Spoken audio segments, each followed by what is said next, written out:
Hello বন্ধুরা, welcome back to the channel. কেমন আছো? আশা করি সবাই ভালো আছো। আর গত দিন আমরা দুটো পরপর ইসলামিক ভিডিও দেখেছি এবং তোমাদের যে রেসপন্স সেটা দেখে সত্যি আমরা উৎসাহিত এবং এই টপিক নিয়ে আমরা ভিডিও করতেও বাধ্য থাকব। তবে এর মধ্যে একটা ঘটনা ঘটে গিয়েছে যেটাকে নিয়ে না আসলেই তোমাদের সামনে হচ্ছিল না।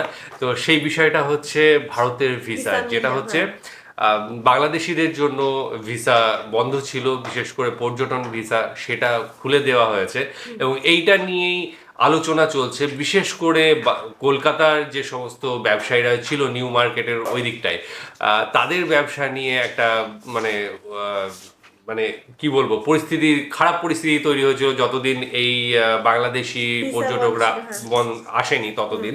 কিন্তু এইবার তারা কি বলছে, তারা কি জানাচ্ছে, সেটা নিয়েই আজকের ভিডিওটা।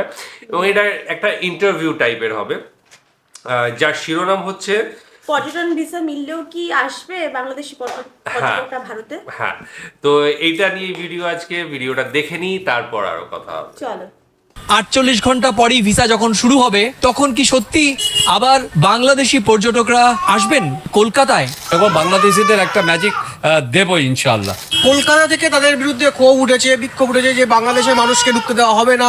তারপরে ট্যুরিস্ট ভিসা দেওয়া হচ্ছে, ওখানকার মানুষ কলকাতায় আসবেন, তাদের মনে ভয় থাকতে পারে না? 12ই জুন সীমান্তে পা রাখলেন, পৌঁছলেন। 13 দিন পর আমরা দেখলাম ঘোষণা এলো আবার শুরু হচ্ছে বাংলাদেশি পর্যটকদের ভিসা প্রক্রিয়া। 250 থেকে 300 ব্যবসায়ীর জীবন বিপন্ন হয়ে পড়েছে। সিটি অফ জয় কলকাতা, প্রায় 300 বছরের প্রাচীন এই শহর। হলুদ ট্যাক্সি, হাতে টানা রিক্সা, আরো অনেক বৈচিত্র্যে এই শহর। আর এই শহরকে ঘিরেই রয়েছে বাংলাদেশি পর্যটকদের পদচারণার অনেক দীর্ঘ ইতিহাস। আমি এই মুহূর্তে রয়েছি সেই সিটি অফ জয় কলকাতার একেবারে মধ্য ভাগে, নিউ মার্কেটের মার্কুই স্ট্রিটে। আর মার্কুই স্ট্রিট যখন আপনাদের সামনে বললাম তখন আপনার চোখের সামনে ভাসছে বাংলাদেশি পর্যটকদের পদচারণার দৃশ্য। গিজগিজ করা সেই বাংলাদেশিদের ভিড়, এখন যা ইতিহাস, সেই ইতিহাস নিয়েই আজকে একটু নাড়াচাড়া করব। আজকে আমাদের সঙ্গে দুজন রয়েছেন, সেই দুজন প্রথম কলকাতার একজন ডেপুটি এডিটর এবং অবশ্যই আরেকজন বিশিষ্ট সাংবাদিক, সিনিয়র সাংবাদিক শীর্ষেন্দু চক্রবর্তী। আমরা যখন এই মুহূর্তে আজকে ঘড়ির কাঁটায় বিকেল 3টের কিছু আগে, আর তারিখ 26শে জুন, 26, 27 এবং 28 তারিখ শুরু হচ্ছে বাংলাদেশি পর্যটকদের জন্য পর্যটক ভিসার যে নতুন করে যে আবার চালু হওয়ার সেই মাহেন্দ্রক্ষণ। বাংলাদেশি পর্যটকহীন হয়ে পড়া কলকাতার এই মধ্য কলকাতার বিস্তীর্ণ এলাকাগুলোর অর্থনীতির চাকা প্রায় বন্ধ হতে বসেছিল বা এখনো প্রায় বন্ধ হওয়ার মুখে। 26 তারিখে দাঁড়িয়ে আর মাত্র 48 ঘন্টা পরই ভিসা যখন শুরু হবে তখন কি সত্যি আবার বাংলাদেশি পর্যটকরা আসবেন কলকাতায়? সেই সমস্ত বিষয় নিয়ে আজকের প্রথম কলকাতার প্রাসঙ্গিক প্রসঙ্গেও আমরা একটু ব্যতিক্রমভাবে সাজানোর চেষ্টা করেছি। প্রিয় দর্শক, চলুন তাহলে আজকের যে বিশ্লেষণ আলোচনা সেটি শুরু করা যাক। বাংলাদেশিদের একটা ম্যাজিক দেবো ইনশাআল্লাহ। 28 তারিখে ট্যুরিস্ট ভিসা ওপেন হবে, আলহামদুলিল্লাহ খুব ভালো লাগলো শুনে। এখানে আমরা তারা আসবে, তাদের স্বাগত করতে পারবো। আচ্ছা শীর্ষেন্দু, তুমি শুনলে যে এখানকার ব্যবসায়ীরা তারা কতটা আশাবাদী এবং একটা বডি ল্যাঙ্গুয়েজের মধ্যেও একটা উজ্জ্বল একটা ভাব, যেটি হয়তো গতকাল সকাল পর্যন্ত ছিল না। এবং শুধু তাই নয়, একটা পরিচ্ছন্ন একটা পজিটিভ ভাইবও কিন্তু লক্ষ্য করা যাচ্ছে এবং সাফ সাফাইয়ের কাজকর্মও শুরু হয়েছে। সব মিলিয়ে তুমি কিভাবে দেখছো? অনেকের সঙ্গে তো তুমি কথা বললে, দেখলে সরজমিনে, একজন কলকাতার নাগরিক সাংবাদিক হিসেবে তুমি কিভাবে দেখছো? দেখুন, যেটা সবার আগে বলতে হয় যে প্রায় 2 বছর বন্ধ ছিল ভিসা বন্ধ থাকা সব থেকে বড়, আমরা যেখানে রয়েছি, যে জায়গাটায় রয়েছি, তার প্রভাব পড়েছিল সেইখানটায়। আমার চোখের সামনে প্রচুর দোকান রয়েছে এখনও বন্ধ, রাস্তাঘাট নোংরা, সেভাবে পরিচর্যা হয় না, এখনও প্রচুর দোকান বন্ধ। কালকে থেকে ভিসা দেওয়ার কথা ঘোষণা হওয়ার পর থেকে, মানে ট্যুরিস্ট ভিসা দেওয়ার ঘোষণা হওয়ার পর থেকে যেভাবে এই জায়গার মানুষের মধ্যে একটা নতুন উদ্দীপনা, কারণ আমরা দেখেছি গত 2 বছরে একের পর এক দোকান বন্ধ হয়েছে, ব্যবসা বন্ধ হয়েছে, প্রচুর মানুষের রুজি রোজগার বন্ধ হয়েছে। এখান থেকে যে আপনি প্রথমে বলছিলেন শুধু দোকান ব্যবসা, তা শুধু নয়, এখানে যে লোকটা রাস্তায়, যে মানুষটা রাস্তায় ফল বিক্রি করেন, যে মানুষটি রিক্সা টানেন, যে মানুষটি রাস্তা পরিষ্কার করেন, এই ছোট ছোট দরিদ্র মানুষগুলোর, সাধারণ মানুষগুলোর রুজি রোজগারও কিন্তু এই বাংলাদেশি পর্যটকদের উপর নির্ভর করে। তাদের কাজটা, দোকান, বড় দোকান, একটা বড় পরিবহন সংস্থা, একটা বড় হোটেল অন্যান্য জায়গায় গিয়ে চলতে পারে বা অন্য কোনো বিকল্প হয়ে চলতে পারে, কিন্তু যে মানুষটি রাস্তার ধারে ফলের দোকান দিয়েছেন, ঠেলা গাড়িতে দোকান দিয়েছেন, যে মানুষটি রিক্সা চালান, মানে এখানে প্রচুর রিক্সা, যে বাংলাদেশি আদতে রিক্সা, বাংলাদেশে যে ঢাকায় যে শহরে রিক্সা চলে সেই আদতে রিক্সা, সেই যে রিক্সা চালান, যে মানুষটি এখানে দীর্ঘদিন বসে জুতো সেলাই করতেন, এই ছোট ছোট দরিদ্র মানুষগুলো অসহায়ভাবে দিন কাটিয়েছেন, একটা সাধারণ পানমিরের দোকানের মানুষ অসহায়ভাবে দিন কাটে, তাদের মুখে হাসি ফুটছে যে ওনারা আসবেন। সব থেকে বড় কথা যেটা কিন্তু দুর্ভাগ্য, এর মধ্যে বড় কথা বলার দুর্ভাগ্য, এত কিছুর পরেও গত 24 ঘন্টা কেটে গিয়েছে, বাংলাদেশে উপদূতাবাসের তরফ থেকে কোনো সদর্থক পদক্ষেপ দেখা যায়নি। ওনারা যে এগিয়ে আসবেন, ওনারা যে কোনো পদক্ষেপ করবেন, কোনো পদক্ষেপ, একটা কার্যত নিশ্চুপ, মানে নীরবতায় যেন কোনো কিছু বুঝিয়ে দিচ্ছে, সেরকম নীরবতা, একটা নীরব ভাবে তারা কি করবেন, মানে মূলত দূতাবাসের ভূমিকা কি?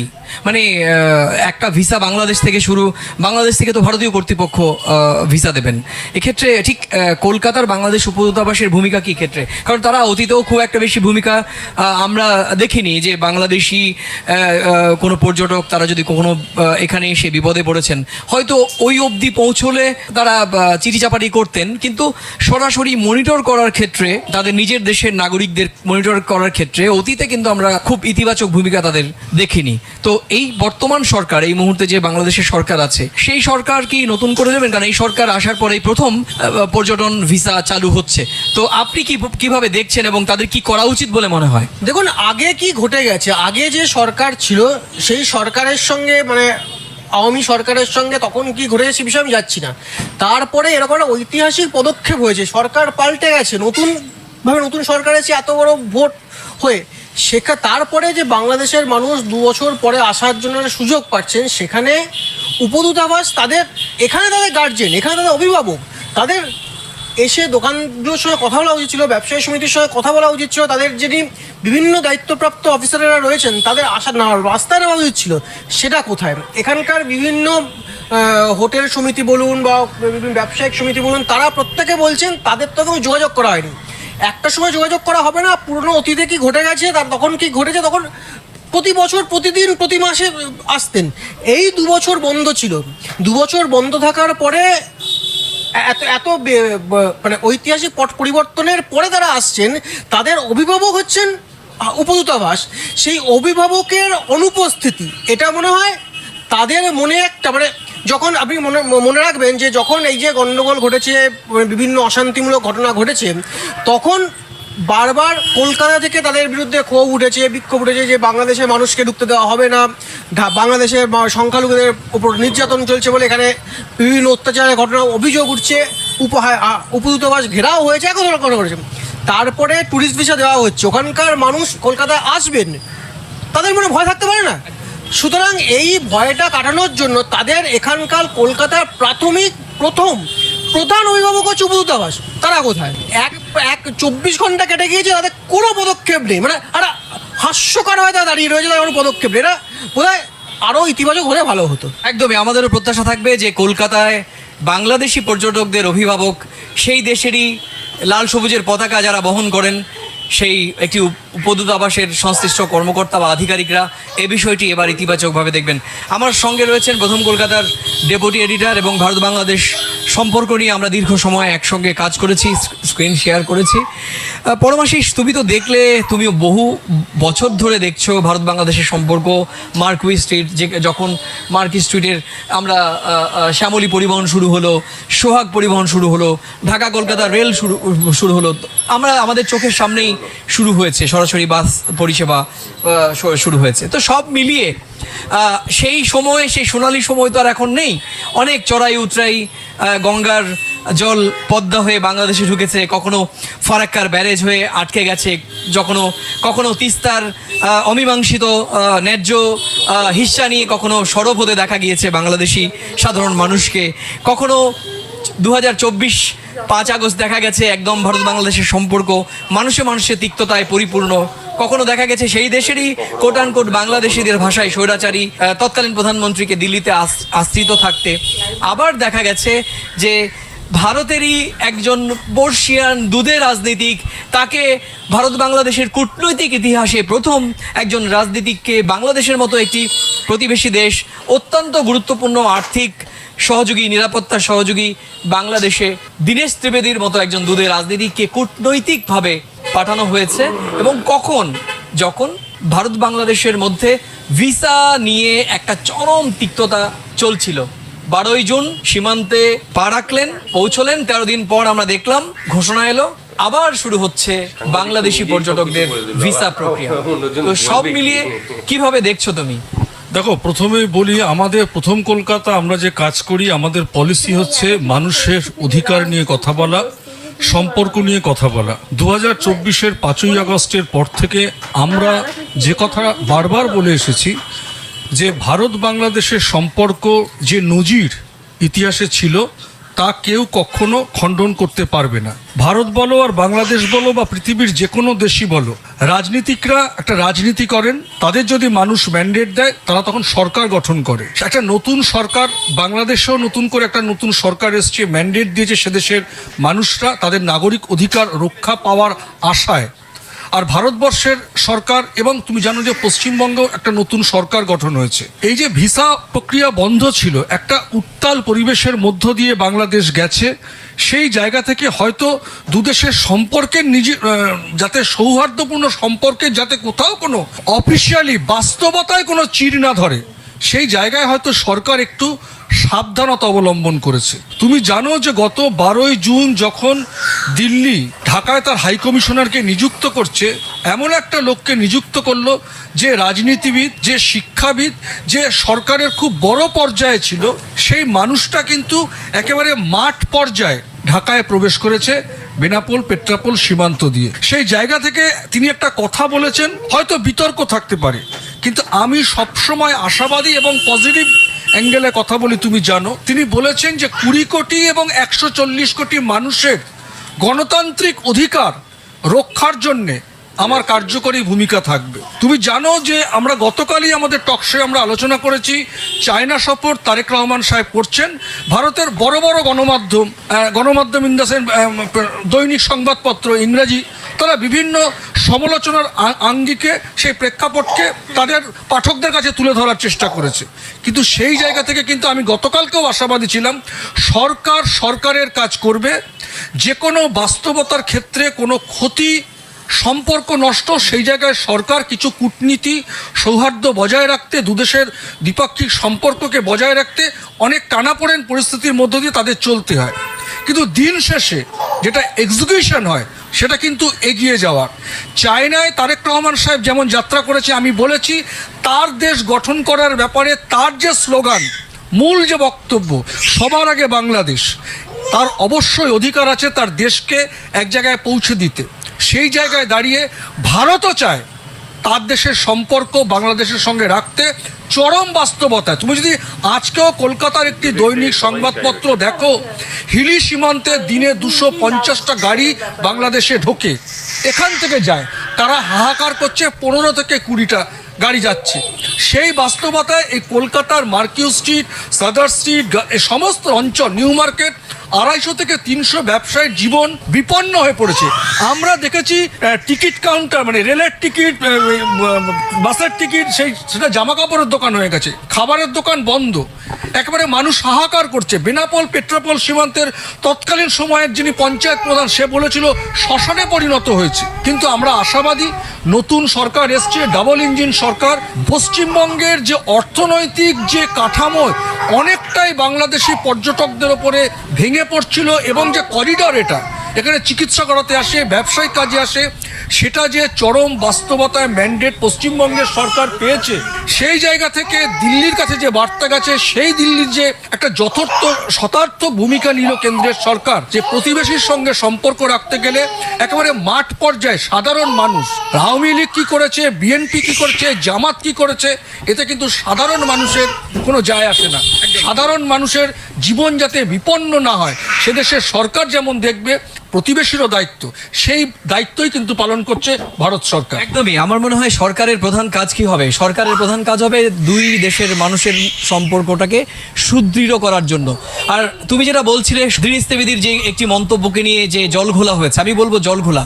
দেখো পরমাশিস, আমরা যেটা জানি, যেখানে সন্দেহের বাতাবরণ তৈরি হয় সেখানে কিন্তু অনেক ছোট ত্রুটি বিচ্যুতিও অনেক বড় করে দেখা হয়। এই দুই দেশের সাধারণ মানুষের মধ্যে যে সন্দেহের বাতাবরণটা তৈরি হয়েছে, তারই জেরে কিন্তু রাজনৈতিক দিক থেকে একটি ন্যারেটিভ সেট করার চেষ্টা হচ্ছিল। কিন্তু আখেরে দুই দেশের সাধারণ মানুষের সম্পর্ক কত নিবিড়, ভিসা ব্যবস্থাপনা আবার স্বাভাবিক হচ্ছে, তারপরেই বোঝা যাবে যে আসলে কোন দিকে যাচ্ছে ভারত বাংলাদেশের সাধারণ মানুষের সম্পর্ক। প্রিয় দর্শক, আপনারা দেখছেন প্রথম কলকাতার আলোচিত প্রাসঙ্গিক প্রসঙ্গ। আজকে প্রাসঙ্গিক প্রসঙ্গের আলোচনার বিষয়, বাংলাদেশের সাধারণ মানুষের জন্য পর্যটক ভিসা খুলে দিয়েছে ভারত সরকার, এবং সেই ঘোষণার পর কলকাতা, এই মধ্য কলকাতার বিস্তীর্ণ এলাকা যেখানে বাংলাদেশি পর্যটকদের ওপরে এই অর্থনীতি অনেকাংশে নির্ভর করে, সেই এলাকার সংশ্লিষ্টরা কি ভাবছেন, বা এই বিমুখ হয়ে যাওয়া বাংলাদেশি পর্যটকদের ফেরাতে তারা কি ইতিবাচক পদক্ষেপ গ্রহণ করবে, কিংবা বাংলাদেশিদের বরাবরের যে অভিযোগ তাদের এখানে নিরাপত্তা, তাদের এখানে বিভিন্ন রকমভাবে তাদের হ্যারাসমেন্ট হয়, তাদের যে অভাবনীয় জানানোর যে সংশ্লিষ্ট জায়গা কর্তৃপক্ষ, সেটার অভাব, এবার সেই বাংলাদেশিরা কি সেই সুযোগ পাবেন? এই প্রশ্নের উত্তরই কিন্তু আজকে আমরা খোঁজার চেষ্টা করছি। যতদূর পর্যন্ত জানতে পেরেছি, ভিসা অলরেডি দেওয়া শুরু হয়ে গিয়েছে এবং সেখানে কিন্তু বেশ ভালো মানুষের জমায়েত রয়েছে ভিসা পাওয়ার জন্য। যেটা আশা করা হয়েছিল সেই ধরনেরই ভিসার জন্য আবেদন জমা পড়ছে, যদিও স্লট নেওয়ার কথা বলা হচ্ছে, ডাইরেক্ট হচ্ছে না। তো এই ব্যাপারটা থেকে, যেখানে আজকের সাংবাদিকতার থেকে যেটা বুঝতে পারলাম, যে সব ওই যে এলাকা, একটা পুরো ওয়েস্ট বেঙ্গলের কথা বা কলকাতার কথা বলা হচ্ছে না, বিশেষ করে ওই যে নিউ মার্কেটের যে জায়গাটা, এরিয়াটা, ওইখানে কিন্তু বাংলাদেশিদের আনাগোনা সবচেয়ে বেশি ছিল। ওখানেই যাতায়াত করতো, ওখানেই কিন্তু তারা থাকতো, খেত।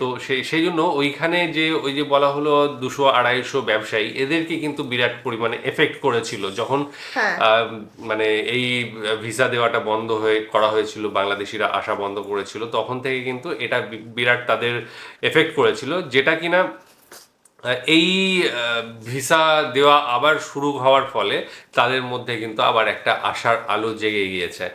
এই 200-250 ফ্যামিলি কিন্তু শুধু এই 200-250 ফ্যামিলি নয়, তার সঙ্গে ওতপ্রোতভাবে আরও কিছু মানুষ কিন্তু জড়িয়ে থাকতো ব্যবসার সাথে। সত্যি কথা বলতে কি, তাদের একটা রুজি রোজগার হঠাৎ করে কমে গিয়েছিল, হঠাৎ করে অনেকের বন্ধ হয়ে গিয়েছিল। সেটা যদি সুযোগ পেত তাহলে হয়তো অন্য জায়গায় কনভার্ট করতো, এবং কনভার্ট হয়তো হয়েওছে, ঠিক আছে, একটা ব্যবসা থেকে অন্য ব্যবসায় চলে গিয়েছে, ওখান থেকে হয়তো অন্য জায়গায় চলে গিয়েছে, এরকম কিন্তু অনেক হয়েছে। তো আজকের ভিডিওয় যেটা কথা ছিল, যে বাংলাদেশের যে এখানে রয়েছে সেই সরকারি যে কর্মকর্তা রয়েছে, তারা কিন্তু এখনো কোনো স্টেপ নেয়নি। বাংলাদেশিরা আসবে, তাদের যে সিকিউরিটির ব্যাপারটা, সেটা নিয়ে আলোচনা, এই ধরনের কোনো আলোচনা কিন্তু হয়নি। এটা সঠিক যে দুই দেশের মধ্যেই কিন্তু মনোমালিন্য হয়েছিল, দুই দেশের মানুষের মধ্যেই, সেটা পশ্চিমবঙ্গ হোক বা বাংলাদেশ হোক, দুই দেশের মানুষের মধ্যে প্রচুর কথাবার্তা হয়েছে, যেটা টান রয়েছে, বাঙালির প্রতি বাঙালির টান রয়েছে, কিন্তু রাজনৈতিকভাবে উত্তপ্ত পরিবেশ যেটা হয়েছিল সেটা কিন্তু সত্যি ঘটনা, যার ফলে কিন্তু দুই দিকেই প্রভাব পড়েছিল। এবং এর জন্য কিন্তু একটা সিকিউরিটির ব্যাপার থ্রেট মনে হতেই পারে। কিন্তু আদৌ যদি বাস্তবতা দেখা যায় তাহলে সিকিউরিটির কোনো ব্যাপার নেই। ভারতের মানুষ যদি এখন বাংলাদেশে যায়, বাংলাদেশে যারা রয়েছে তারাও কিন্তু দিব্যি রয়েছে, এবং সাথে সাথে ভারতেও যারা আসবে বা এখনও চিকিৎসা করাচ্ছে, চিকিৎসার জন্য বেশ কিছু ভিসা দেওয়া হয়েছিল, তাদেরও কিন্তু কোনো প্রবলেম হয়নি। সুতরাং যে প্রবলেম হবেই সেটা কথা না, তবে সরকারি দিক থেকে একটা গুরুত্ব দেওয়া উচিত ছিল, যেটা হয়তো দেওয়া হয়নি। আর বাকি ওয়েলকাম সবসময় বাংলাদেশে যেমন আমাদের ওয়েলকাম করা হয়, তেমনি তোমাদেরও আমরা ওয়েলকাম করছি। তোমরা আসো, ঘোরো, এবং হ্যাঁ সমস্ত কিছু চিকিৎসার প্রয়োজন থাকলে চিকিৎসা করো। তো সেই ব্যাপারটা নিয়ে অনেক সময় ঝামেলা হয়, অনেক সময় কথা কাটাকাটি হয়, এখনো চলছে। হ্যাঁ, ফেসবুক খুললে এখনো কথা কাটাকাটি চলছে দুই পক্ষ থেকেই। আবার কিছু মানুষ আছে যে তারা নিজের দেশের মানুষের বিপক্ষে কথা বলছে। তো এইগুলো হতে থাকবে। তারপরেও যে বাংলার মানুষের মধ্যে দুই দিকের টান রয়েছে, যে সেটা ভাষার কিন্তু জন্য যে টানটা, থেকে যাবে। হ্যাঁ, সেটা থেকে যে কিন্তু থেকে যাবে, এবং আগামী দিনে আস্তে আস্তে আরো স্ট্রং হবে, যেটা হওয়াই বাঞ্ছনীয়। একটা বিরাট মানে ব্যবধান পাশাপাশি দুটো এসে রাষ্ট্র, গিয়েছিল। সেখানে হ্যাঁ, ব্যবধান তো সেইটা আস্তে আস্তে কেটে যাবে, সেটাই কামনা করছি। আর আগামী দিন হয়তো খুব ভালো দিন আসতে চাইছে। তো আজকের মতো এখানেই শেষ করছি। তোমাদের পছন্দের আরো ধরনের ভিডিও যদি থেকে থাকে তাহলে অবশ্যই আমাদের পাঠিও, আমরা সেটা নিয়ে আসবো। টাটা।